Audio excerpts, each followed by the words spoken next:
Yes, that's right. Those are crickets in the background because that's the audience we have right now. Welcome to the Vault Reviews, where we give you our thoughts on some albums to check out and maybe some to avoid.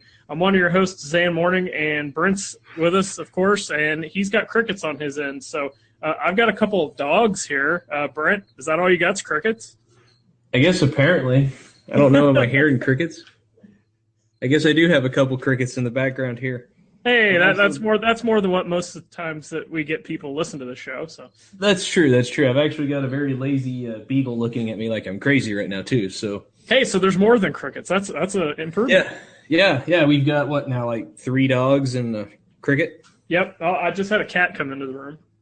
Yeah. See, it's getting crazy up in here now. All right. So now that we got an audience, let's let everybody know where they can find us. You can send us anything you want. If you think that's funny or you think it sucks, or if you got some albums you want us to check out, the Vault Music 1 at gmail.com.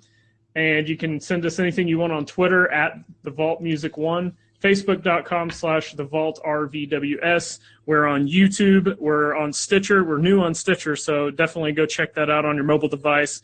You can subscribe to the show on there. You get all the updates. And please write us a review. That really helps out. And check us out on Podomatic.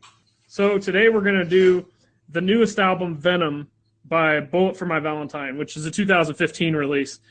Brent, I know both of us, we knew this band back in the day, like when their first album came out. What was that, like mid to late 2000s? Is that about right? The first time it was mid 2000s. I was trying to remember the first time I heard them. I want to say it was it's either 2004 or 2005 Madden. Yeah, that sounds about right. Yeah. And they had I really enjoyed that song they had on there, and I can't think of it right off the top of my head, but it was actually a pretty decent song. And that first album wasn't too bad. I mean, it was definitely, your kind of mid 2000s, kind of metal that we went through there for a time. But it wasn't really the new metal, wasn't the other stuff. No, it was something it was new for the time. I mean, stuff like what they were doing and some of these other bands is stuff that you and I were both into, because it was kind of a mesh of like the hardcore with a little bit of like blast beats and some melodic guitar stuff. I mean, a lot of bands were doing it at the time, but that's kind of past. So with this new album, let's jump into it and see what's up. What is your initial thoughts on it? I didn't know what to expect on it, honestly, whenever I first decided to listen to it, because I listened to some of their other ones, like the Scream, Aim, Fire, and I don't remember there was another one, I think, after that. I don't remember what it was. And it was honestly a type of music I kind of grew out of. Honestly, it was a little like emo for me, so I didn't really know what to expect on this. Had a buddy, absolutely loves it. It's like, hey, you need to check this out. I think it's great. My initial thought was, I think this could be a very solid, we've talked about some crossover bands before. Mm-hmm. There's some elements on this that I think could help get people into the more extreme. We've had the Breaking Benjamin, and then there was one other one, 3 Days Grace. Yeah. Mm-hmm. And, each one's kind of been, a little bit of a progression, into something maybe a little bit harder. That's a great point. While this is definitely it's something you're going to hear on the radio quite a bit, honestly. I mean, it's just that type of music. And, I mean, take that for what it's worth to you. But I think with some of the drumming, that's actually pretty good. Some of the guitar work I was actually impressed with. I think it could be one of those albums that people listen to. It's like, hey, yeah, I really like these heavier elements. Maybe I want to check something else out. And this could be a good bridge band for some people as well. Yeah, that's pretty much exactly my thoughts. I think it's very digestible metal. That's what I've got. And like you said, great gateway sound, something that could play on the radio, but maybe it also appeals to the metal fan, that's from back in the day. I think this is something that's interesting, that a lot of when I say older people, I'm talking like people who were, probably our age back in the 80s when all this, metal was coming out, whether it was hair metal or thrash or death metal, black metal, whatever it was. Like we like a lot of those older bands. Right. And then there's some older people you'll approach. I say older, I'm talking like people in their 50s probably, just older than us is what I mean. And you're like, hey, I like Slayer or this Metallica, blah, blah, blah, blah. Or you try to talk some kind of obscure older bands, and then they're like, yeah, that's okay, but then, listen to this new such and such album. And this is one of those albums and one of these bands that I see a lot of those kind of people gravitating to that I've either talked to or online. It's like that kind of style that me and you have been talking about. This is kind of I think the climax of that kind of bridge bands, we've been building up, like you said. And this is one that I think has appealed to a lot of the older metal crowd trying to listen to what's new today. Do you see the correlation there? Yeah, a little bit, definitely, because there's a lot of kind of like I guess you call it your classical metal elements and stuff, especially with the guitar work and even your drums and stuff. I mean, you've got like a lot of the double bass, a little bit of like the blast beat stuff and everything, which is actually it's nice to hear on the radio, for what it's worth. And so, yeah, definitely. I mean, I could see some people really gravitating towards it, and also you're getting a lot of younger people that are coming in. I didn't start out listening to death metal. I didn't, wake up at 6 years old one day and be like, you know what? I want some Cannibal Corpse. Didn't do it. It was kind of a steady progression for me. And there was always, we've talked about it before in previous podcasts. There's always that kind of gateway band that kind of gets you to something else. And like I said, I think this is perfect for that. Yeah, I mean, this is a band here. We're supposed to be talking about this album, and we're talking about the band. Either way, this is some stuff that could appeal to a fan of Metallica. As I said, the older fans that maybe they grew up on Metallica and they're still listening to metal, but maybe they toned it back a little bit. Maybe death metal's a little too much for them. Black metal's not their thing. Maybe this is something that they like that's modern, but yet this can also appeal to like the chicks at the Warped Tour crowd. You know what I'm saying? Yep. And they could tour with Five Finger Death Punch. I mean, it's just such a everything on this album from this band represents something that could just span all different directions, which I think is great. I don't know about some people, but I'll jump into it. The production and the musicianship, top notch. That's all I got to say. Anything else? No, the production's great. And like I said, I was actually pleasantly surprised by the guitar work and the drums, both. I thought they were both really solidly done pretty much throughout the album. Kind of a side subject. Do you like or prefer these kind of really crisp, almost overproduced albums? Or do you like the raw, like the old school Metallica Kill 'Em All? Or not quite the Dark Throne, but you know what I mean. Honestly, it depends on the band. Some stuff, you really want clean. Other stuff, I kind of like it, kind of the dirty stuff, especially like black metal and everything. I don't really care. I mean, sometimes with some of that, you really want the just almost garbage type production. Right. And so, and then again, you get up like later into like, you mentioned Metallica and stuff, and some of their later stuff like Load and Reload is very clean. And I think it's also very well done. However, I do still prefer Kill 'Em All. But as far as, those, anyway, so I mean, I don't know. It just kind of depends on the band, but I understand what you're saying, because sometimes you almost get like a sanitized feeling. Mm-hmm. With some of it, it's like, if you could just dirty this up a little bit, it might give it just a little bit more of an edge. But I think that has a lot to do with them using so much of digital recording now instead of using the analog stuff. Because you can go look at some of these modern bands that are still using analog recording, and it just sounds so much better. Yeah, and that could be it, honestly. And I mean, a band like Bullet for My Valentine is going to have quite a bit of money from the record company and stuff to have it well produced. So, mm-hmm. I mean, so let's jump into the vocals. What'd you think of those? They were a little too whiny for me, just going through the album from beginning to the end. There were some very, very good moments, like whenever he was doing like the more growls, the little harder vocals and stuff. I thought was actually pretty well done. I mean, I guess you could say they're a little generic, maybe. I mean, there's nothing overly unique, I don't think, about the voice. But I think overall it's going to be a love or a hate. You're either going to really like it with the clean and the non-clean vocals, the mix that they do, or kind of like me, I think you're going to find it a little, I don't want to call it emo, but just a little kind of whiny, almost nasally sound. Yeah, I see your point. The one thing I did like about this is there was actually less growling. I kind of wish there was more just straight up clean vocals like there used to be back in the 80s. I mean, of course you had the 80s hair bands, but I'm talking like groups like Halloween and Savatage and shoot Iron Maiden. I mean, it's really good, clean singing, and that's kind of what I got from this. I do agree, the kind of whiny and nasally, and then when they started doing the scream, sing, I was like, it got a little old. But other than that, the clean vocals I think are really good. So let's jump into what else you got on this.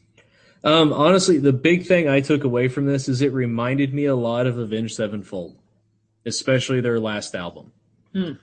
And actually, they're probably their last couple albums, at least like Nightmare, and then their latest one with Hail to the King on it. Especially, I don't know, I think we may have ended up reviewing like 2 different versions of Venom. Did you end up going ahead and reviewing the deluxe edition? I did not. Okay, well, there's like 3 or 4 songs on there, and honestly, one of them's the best song, In Loving Memory. Fantastic song all the way around. And it honestly, if it wasn't for a little bit of the vocal difference, it would literally sound like an Avenged Sevenfold song. And it's kind of a good thing because I like Avenged Sevenfold, but it's also kind of a bad thing because there already is an Avenged Sevenfold. That's what I was thinking, yeah. And now I don't know.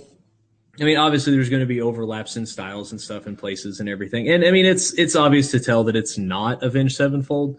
It was just, it really stuck out to me. And that was the first thing I wrote. I think I was at like the 3rd or 4th song. And whenever it's like, you know what, this sounds a lot like Avenged Sevenfold to me. But, that's not necessarily a bad thing. So. Yeah, I liked Avenged Sevenfold when they very first came out, first couple albums. Again, because they kind of came out in the early to mid 2000s when a lot of their style was not being done, and that's the biggest problem with this album. Is I just think that this style has just been totally played out, and they just could be me, because I was listening to this kind of stuff. The first time I can remember any kind of band sounding like this was like maybe 2001. 2002 maybe, and so it's just gotten kind of old, and even like there's things they could do with it to kind of improve it. Like I said, maybe just take out the screaming, or not take out the screaming and take out the growls and just make it clean. Like I said, Iron Maiden, they made a career out of clean vocals with heavy music, so why couldn't these guys do it? But that's just one thing, and then the songs just become really formulaic to me. You're going to have the kind of harmonic guitar thing. You're going to have breakdown, sing, scream. Like I said, this sounds like an album straight out of 2004 with like no added original anything to it. Now, I thought a lot of the riffs and stuff were, kind of cool, but it almost seemed like a couple of those riffs, they were just kind of overusing 2 or 3 songs later. Yeah. Yeah, there's a little bit of that on this. And like I'd said earlier, it's very solid musically, and I was impressed on some of it, but I completely get what you're saying, because it's like, okay, well, here's this riff, and then 2 or 3, 4 songs later, you have a very, very similar riff. And if you like that, that's great. I know we both kind of prefer a little more mix, but I will say, honestly, just to disagree, I guess, a little bit, it does get a little predictable, but for a more of like I guess I don't want to call it pop metal. That just sounds sacrilegious. Well, that's Poison. Yeah. But you know what I'm talking about. This kind of the more radio friendly metal, I guess. Yeah. It actually was fairly varied. I mean, they actually had was one of them have like some piano or something maybe. Seemed like I've written that down. Yeah, that seems to ring a bell. It's just that's like one element, but I guess I'm just looking at it overall standpoint from the album now. Yeah. We were talking about how this was kind of the climax of the progression of the, Breaking Benjamin into the 3 Days Grace, or put those two together and then into this. I do think this probably had a little bit more originality than 3 Days Grace that we recently reviewed, but I thought there were some cool things on the Breaking Benjamin album that they hadn't done before that were just kind of adding to their style. And with these guys, I mean, I don't think they progressed as far as like their popularity. I think the singing, the clean vocals have gotten way better. And then of course, production, all that stuff's gotten better. But as far as their base style, they haven't added any new elements to keep me paying attention to them, I guess is kind of my point there. Nah, I can get that. I really can. Cause like you said, even if you compare like other albums and stuff, they had one or two. It was Scream, Aim, Fire was decent, and then they had another one that they kind of went and did something completely different a little bit, and I actually didn't like much of what I'd heard. And this kind of goes back more to what was that, like Hand of Blood or something? I don't remember. One. Again, that I just proved my point. That I stopped listening to them because they didn't provide anything that kind of caught my ear, so to speak. Yeah.